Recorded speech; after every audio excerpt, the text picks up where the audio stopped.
Hey everyone, I'm finally back with another video. Today I'll be showing you how to make this Mandalorian keychain.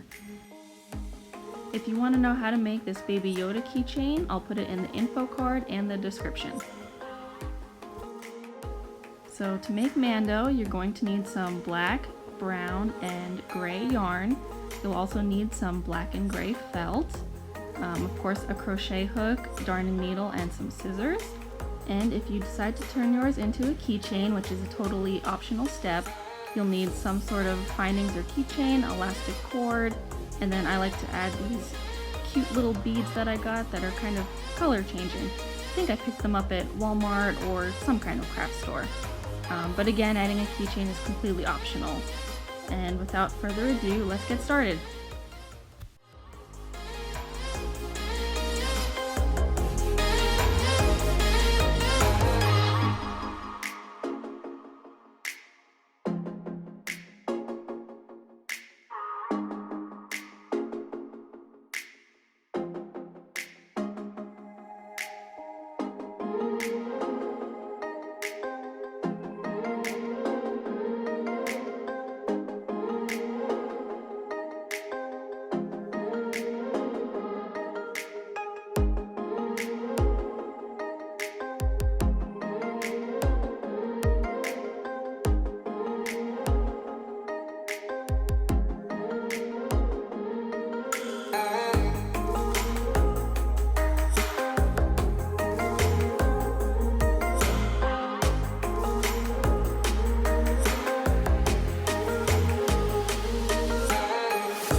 have it, your Mandalorian keychain is complete. If you like this video, don't forget to like and subscribe, and I'll see you in the next one. Bye!